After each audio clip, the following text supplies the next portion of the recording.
privileged today to be here with Miss Sarah Hearn, who is a blessing to our area, but she's also a blessing to this country and to the world. She is the owner and the founder of Positively Gospel. She is a journalist. She's also a missionary, international missionary. And so, Sarah, we welcome you to the show. Thank you so much for being here. Thank you. I am just so excited that you considered me for your show. Oh my goodness, we're gonna have. As I said, the Phillip Carter show. don't go there. Listen, first of all, I just want to say thank you on behalf of all the DMV artists in this area for what you've done, even in your days with the, at the Washington Examiner, up to now, starting your own thing. You have really brought gospel music to light in this area. We've had others who've done articles. My friend Hamil Harris, Washington Post. But you have been dedicated to uplifting artists in this area and highlighting events and things that probably a lot of us didn't know about. Wow. So I just want to say thank you for that. And I want to start talking about your journalism career. How did you get started in journalism? It's very interesting. I'm almost an accidental journalist. I've always enjoyed writing. Mm-hmm. Always, ever since I was a little kid, I would write these poems that I would send to my aunts around the country, and I'd write short stories. Is that right? Yeah, and I was an avid reader. And back in 2011, around 2011, I was doing freelance work. Mm-hmm. And at that time, sometimes there was a lot of work, and sometimes there wasn't. And during those times when there was not a lot of work, it was kind of boring. Okay.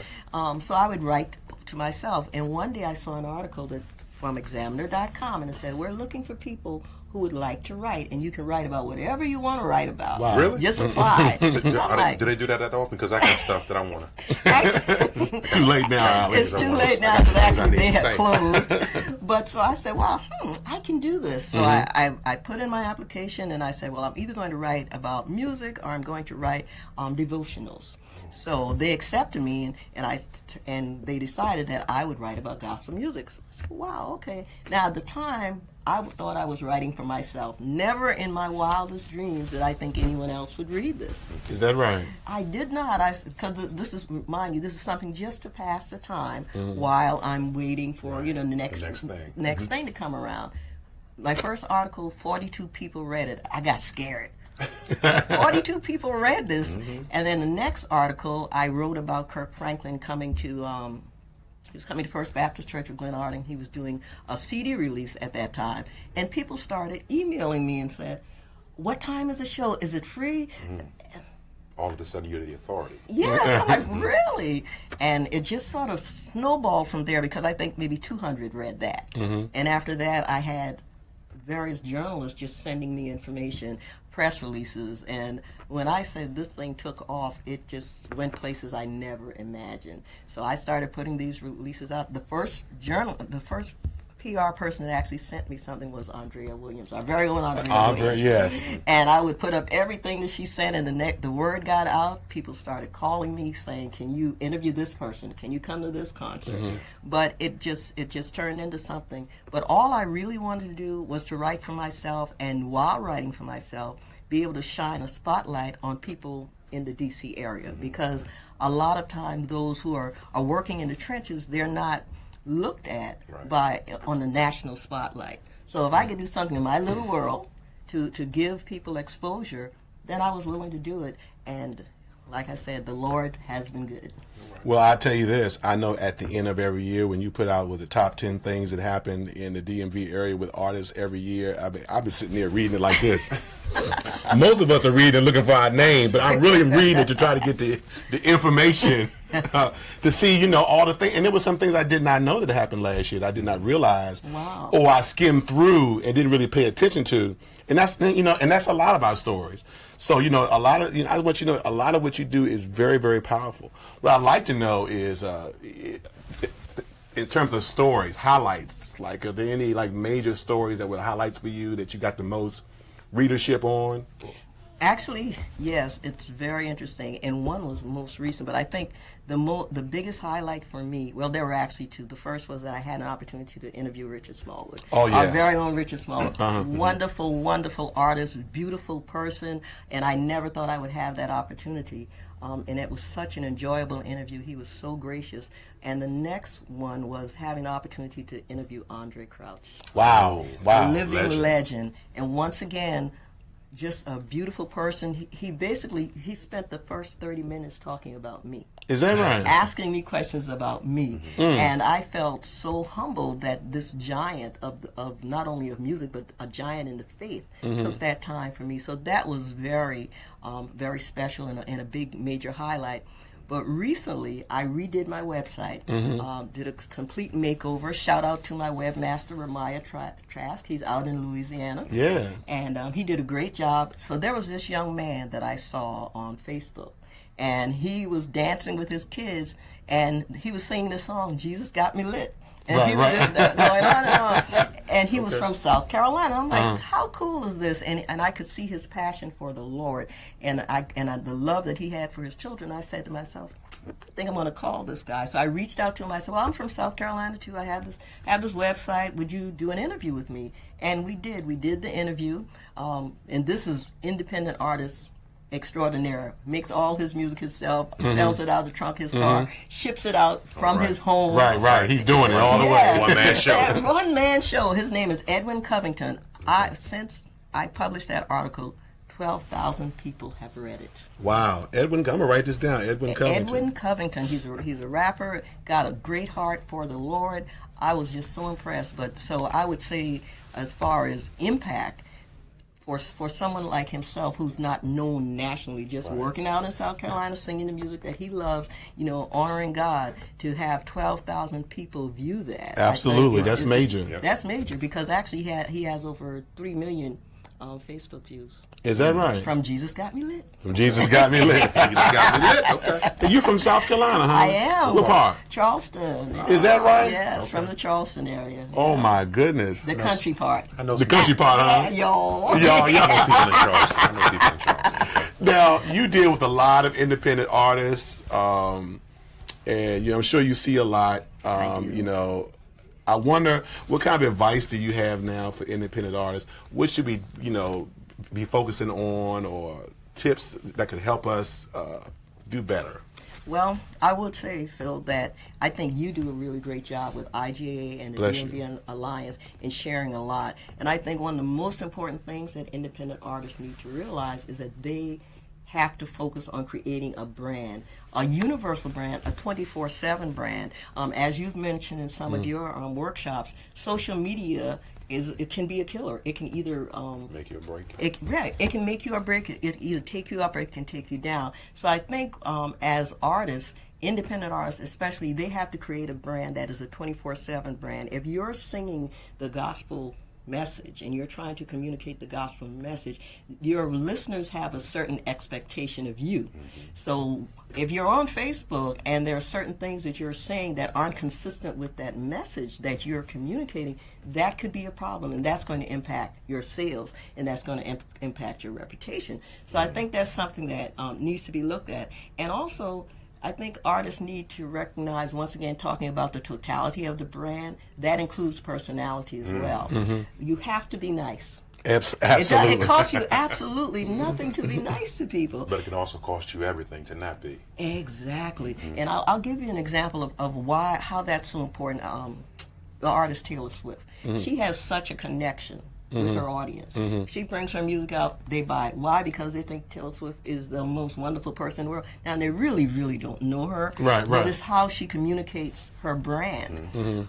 Once a year, I go to Grammys on the Hill, which is an advocacy group, and they bring all these A-list artists, and most of them are in the secular world. A lot of rock stars, R&B folks, the nicest people you'd ever want to meet. Right.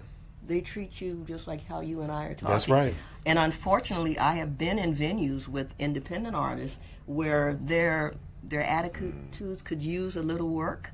So I would say for the independent artists, concentrate on having that 24/7 brand. Who you say you are needs to be who you are at all times. And before you make that social media post, think about it, or just write it, or like do what I did when I initially started being a journalist. Write it for yourself, and then and go from there. That's awesome. And as far as that social media posting is concerned, I really take to heart everything I put. I talk to my wife about it. I try to be tactical about it. I have strong feelings about things one way or the other. And some things I don't do with it all. I just try to make sure that what I'm putting out there doesn't damage me, in some way that will cause my audience to go in another direction. Right. And that's vitally important. And a lot of artists, I think more now are taking it into account. Because if you post folly every day, then I'm going to your page to look for folly. Right. Exactly. I don't want you to preach to me after you post folly all day. Exactly. So you are what you post. Right. And That's people exactly don't right. want it to be that way, but that's just the way it is. Right. And if I could add one more thing that independent artists should keep in mind, don't release your music until it's really ready, until it's really well produced. Amen. Because if you release something that's not well produced, that's going to be the lasting image that people have of you. So when you come up with the next one, which you may have learned your lesson, people are going to be a little less likely to want to pick it up. Unless you branded yourself very well, as we talked about before. Right. Now, we've been talking about one side of Sarah Hearn. You got, Positively Gospel, and y'all can log on to www.positivelygospel.com and see everything she's writing about and just enjoy Sarah's works. But you are also a missionary. I am. And that is a gift, in my opinion. Thank you. There are two kinds of people in church. There are those who do and those who support those who do. Yes. Well, three kinds, and there are people who don't do anything. Right. But you are one of the people who do. And talk about, how did you get started in missions? Once again, I think my whole life is some ways an accident, but we all know that nothing's an accident because Right. God designs and ordains everything. But I initially, when my daughter was 15 years old, my church, we were living in Charleston at the time, they had a mission trip and they were going to Nicaragua, and she came to me and she said, "Mom, I want to go on this mission trip." Well, I was terrified, not because I was afraid something would happen to her, but because I would have to go with her. Right. And I had a fear of planes. I did not like to fly. And I did not go with my daughter. I sent her with one of my very close friends, and she went on the mission trip, and subsequently she went on other mission trips. But I always had a heart and a desire to do that, but I had this fear of flying. And I will tell you, fear is a very destructive force because I was afraid, and I knew that God could deliver me from my fear, but I was afraid to ask him to deliver me from what I was afraid of. Oh, wow. I mean, how silly is that? But really, that's how paralyzing fear can be. But eventually, I said, I want to do this, and I prayed about it, and the first mission trip I took, I was still scared. I went to Haiti. And since then, the Lord, I've not had a problem getting on a plane. I've traveled all over the world, and I just thank the Lord for delivering me, and I thank myself for being smart enough to finally allow him to do the things that he has the power and authority to do in my life. That's powerful. That's powerful in the sense that you said fear can keep you from failing, but can also keep you from flying. Yes. Exactly. There you go. Wow. There That'll you go. do it right there. Oh, boy. Quote That's Sarah Hearn. Quote them all. Yeah. Wow. And what are some of the places you've been to? Well, I've been to, as I mentioned, I've been to Haiti. I've been to the island, beautiful island of Dominica. Wow. Very luscious, kind of an eco-tourist place. I've been to India, been to Kenya 3 times. I'll actually be going back again in July. I have been to Nicaragua. Finally got there after my daughter went when she was 15. And I've also been to Puerto Rico. I just got back from Puerto Rico. Can people donate to you if they, They actually can. Actually, I'm in the process of starting a nonprofit, and I'll be putting that information out soon, and it will list the various trips that I'm going on, and they definitely can donate, not only financially, but there are also items. A lot of times we'll take sanitary items, hygiene, various things. Sometimes we'll take clothing. School supplies, sure. Exactly. So there are a lot of needs in a lot of these third world, in the parts of these third world countries that we go to, because I don't want to give the impression that every country that's a third world country, that's the entire area. There are pockets of poverty in these countries, and so we do have those needs. Right. Hobbies? Watching old movies. Old movies? Black and white. My favorite movie is Gaslight with Ingrid Bergman. Berman. Wow. Yes. Ask me what if I know what that is. I have no idea. I came out I think in the 1940s, but it's my favorite movie. All of the old Hitchcock stuff, like Strangers on a Train, North by the Birds. Yes, yes. Sports fan? You might be okay after all. You might be. I tried to tell you. You didn't believe, but I tried to tell you. Sports fan. I'm Clemson Tigers all the way. My daughter graduated from Clemson. Go Clemson. I'm all the way Clemson Tigers. I watch a little bit of football, but not that often. But of course, I support the home team, even though they lose all the time. But it's okay. She said even though they lose all the time, so she threw your bone but took it back. That's okay. That's all right. You might be all right. That's all right. If you had to give any advice to any young journalists out there, what would you tell them? Just write. Just keep writing. Write about the things that you are passionate about. Because everyone, I think, wants to, they'll say, well, I want to be this or that when they grow up. And you may say, I want to be a journalist. But determine that. Is that what you really want to do? And if you want to be a journalist, start writing. You might be 6 years old or 7 and you're thinking you want to be, the next whomever. Start writing it. Whatever you're passionate, start doing it now as a young person and see if you really like it. If you really like it, then find yourself a good mentor that can help you along the way. And don't give up, because one of the things you're going to realize is there are going to be a lot of pitfalls, a lot of stumbles along the way. But if you're passionate about it, stick with it. Thank you so much. You're welcome. This has been wonderful. For more information on how to become a guest on Real Talk with Phillip Carter, or for general inquiries, please email us at realtalkwithphillipcarter@yahoo.com. Tune in next Monday for another edition of Real Talk with Phillip Carter.